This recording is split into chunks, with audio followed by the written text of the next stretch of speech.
हमारा देश धीरे धीरे एक डिक्टेटरशिप की तरफ जा रहा है। सब मुझे पूछते हैं जब भी मिलते हैं तो कि आपको लगता है कि आपको गुजरात में न्याय मिल जाएगा? एक संजीव भट्ट को अरेस्ट करोगे तो 1 लाख संजीव भट्ट खड़े हो जाएंगे। आज तक मैं बेल के लिए घूम रही हूँ, sessions court, high court, supreme court, bail नहीं मिल रहा। 2002 गुजरात में बहुत गंदे दंगे हुए थे, हजारों लोग मारे गए, हजारों औरतों के रेप हुए। इससे पूरा देश हिल गया है, हमारी पूरी संस्थाएं हिल गई है, फिर चाहे वो जुडिशरी हो, पुलिस डिपार्टमेंट हो, administrative department, election commission, CBI, जो भी हो, सभी ये बेस पे आजकल नाचने लगे हैं। मेरा आधा घर तोड़ दिया गया जिसमें मैं 23 साल से जी रही हूँ, कहते हुए कि ये इलीगल है। अगर मेरे हस्बैंड ने उस वक्त कह दिया होता कि मैं भूल गया, याद नहीं क्या हुआ 2002 में, तो हम शायद आज वेनिस में वेकेशन करते होंगे। मैं श्वेता संजीव भट्ट, ये नाम मैं हमेशा बहुत गर्व से लेती हूँ। मेरे हस्बैंड एक आईपीएस ऑफिसर हैं। यहाँ हम सब लोग जो भी आए हैं, अलग अलग फील्ड के लोग हैं, अलग अलग जगह से आए हैं, मगर एक चीज कॉमन है, हम सब कंसर्न्ड हैं। हम सबको दूसरों की तकलीफ महसूस होती है, वो तकलीफ के लिए कुछ करना चाहते हैं। हम लोग ऐसे एक डेंजरस टाइम से गुजर रहे हैं कि जहां कोई भी आवाज जो उनके साथ सहमत नहीं होती हो, a voice of dissent, a voice of reason, उसको दबाया जाता है। लॉ हर एक के लिए एक होना चाहिए। यूजुअली सब मुझे पूछते हैं जब भी मिलते हैं तो कि आपको लगता है कि आपको गुजरात में न्याय मिल जाएगा? पहला प्रश्न। दूसरा प्रश्न, आप ये लड़ाई लड़ रहे हो तो आपको डर नहीं लगता? ये दूसरा प्रश्न है। दोनों के जवाब मैं क्या दूं ये सोचती हूँ। लड़ाई है, जस्टिस की है, हस्बैंड की है, लड़नी है, सबके सपोर्ट के साथ लड़नी है, डर के नहीं, बहुत बिंदास होके लड़नी है, बेखौफ लड़नी है। हमारा देश धीरे धीरे एक डिक्टेटरशिप की तरफ जा रहा है और हाइट ये है, सैड बात ये है कि हम सबको पता भी नहीं है कि हम इस दौर से गुजर रहे हैं और ऐसा होने वाला है। सब गुम हैं, फोन्स यूज कर रहे हैं, इंटरनेट यूज कर रहे हैं, मूवीज जा रहे हैं, क्योंकि हमें ये नहीं छूता। ऐसा मत सोचिए, जो चीज आज दूसरों के लिए प्रॉब्लम है वो आप लोगों के साथ कभी भी हो सकती है।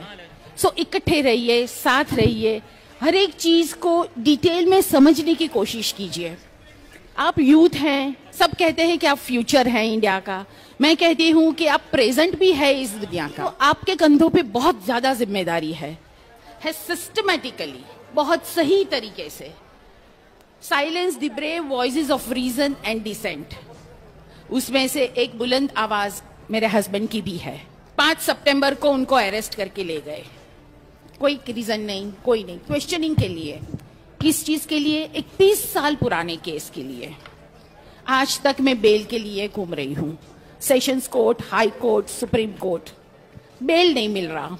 एक अफसर जिसने पूरी ऑनेस्टी से काम किया था, एकदम ईमानदारी से वो उन्होंने सब कुछ किया, मगर आज संजीव भट्ट और उसका परिवार लड़ रहे हैं। ये क्यों हुआ? थोड़ा पीछे चलते हैं।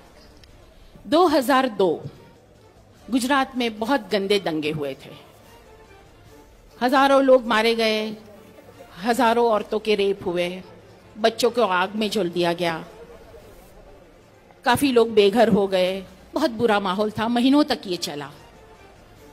My husband was chief of intelligence then in the Gujarat police. हम सब लोग तब चुप रहे, हम सब ने कुछ नहीं किया, आवाज नहीं उठाई। उसका आज ये नतीजा है। एक कम्युनिटी के लोगों को उस वक्त एक साइड कर दिया गया था और पूरा गुजरात शांति से देख रहा था। उनको कोई असर नहीं हुआ, वो लोगों की तकलीफ का असर नहीं हुआ।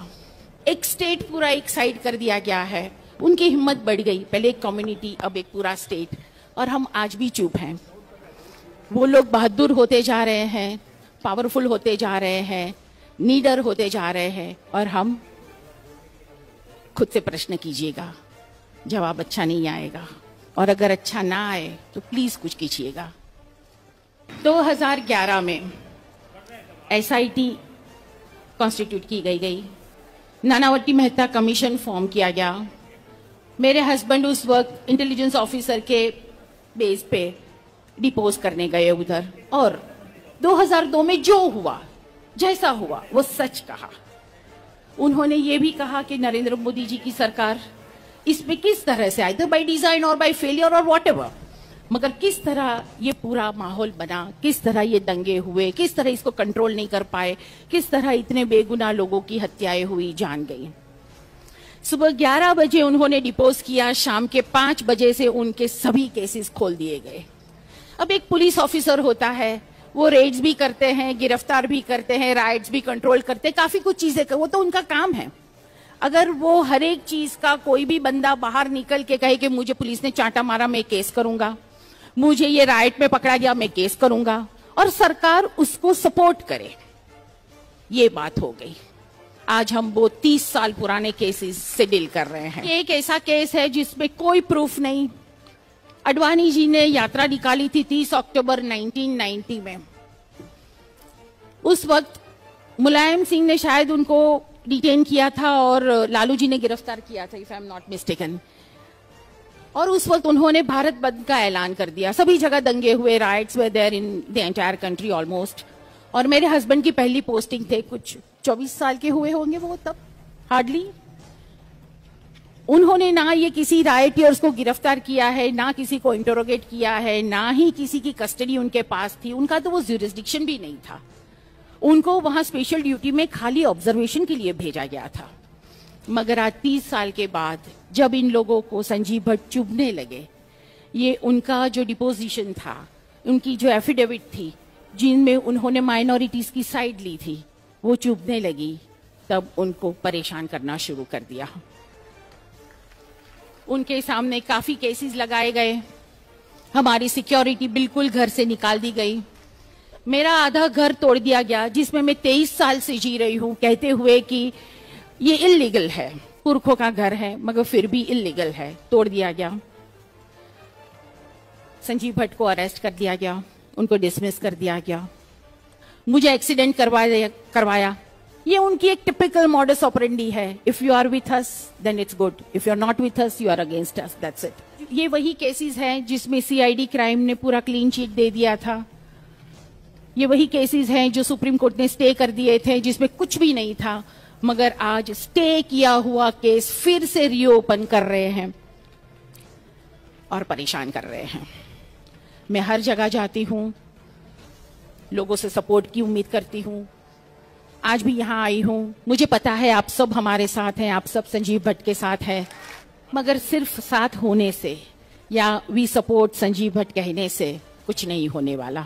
जैसे कन्नन साहब ने कहा कि खुद के लिए, अपने फंडामेंटल राइट्स के लिए, सिविल लिबर्टीज के लिए, खुद की प्राइड के लिए, खुद की सेफ्टी के लिए, खुद की राइट ऑफ प्राइवेसी के लिए अगर हम कुछ भी करते हैं तो वो जायज है। पुलिस ऑफिसर ड्यूटी करता है और देखता है कि कोई लड़की का रेप हो रहा है, तो वो उस वक्त उसको पूछता नहीं है कि तू कौन सी ज्ञाति से है, अगर तू फलां ज्ञाति से है तो रेप होने देते हैं, अगर नहीं है तो छोड़ देते हैं।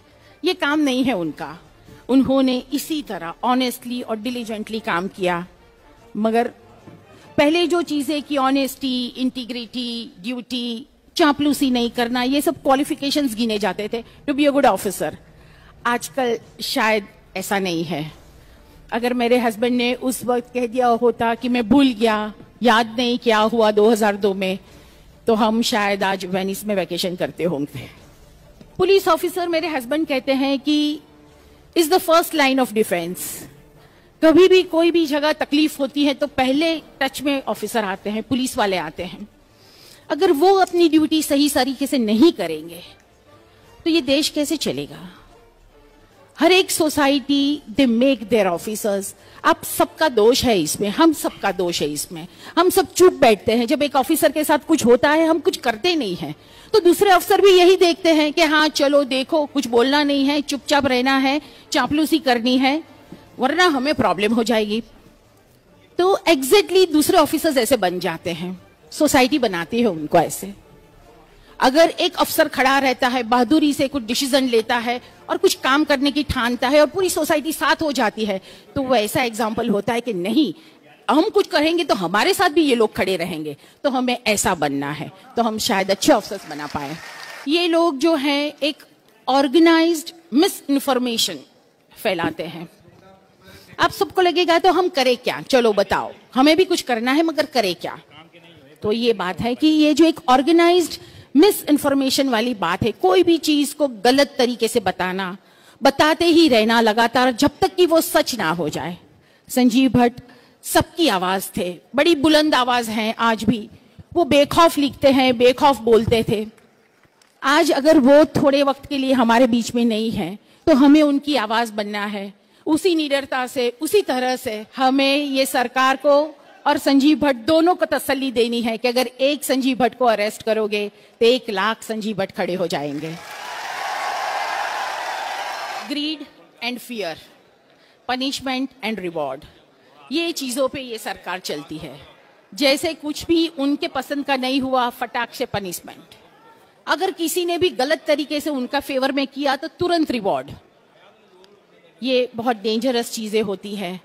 ये सुनने में जितनी सिंपल लगती है उतनी होती नहीं। इससे पूरा देश हिल गया है, हमारी पूरी संस्थाएं हिल गई है, फिर चाहे वो जुडिशरी हो, पुलिस डिपार्टमेंट हो, administrative department, election commission, CBI, जो भी हो, सभी ये बेस पे आजकल नाचने लगे हैं, which is very dangerous. We have to stop it. मेरे हस्बैंड हमेशा कहते हैं कि ये लड़ाई मेरी ही है या मेरे परिवार की ही है, ऐसा नहीं है। ये लड़ाई हम सबकी है और ये लड़ाई कोई 1-2 पॉलिटिशियंस के सामने है वैसी भी नहीं है। This battle is against the ideology, एक आइडियोलॉजी के खिलाफ है, फिर वो चाहे किसी की भी हो। फासिज्म वाली आइडियोलॉजी नहीं चलेगी। So we have to fight that ideology, इकट्ठे एक साथ। ये गवर्नमेंट को कोई क्वेश्चन करे वो पसंद नहीं और ये आंसरेबल तो है ही नहीं। तो हमें ऐसा माहौल करना है जहां हम बेखौफ होकर उनको क्वेश्चंस कर सके कि ऐसा क्यों और ऐसा क्यों नहीं।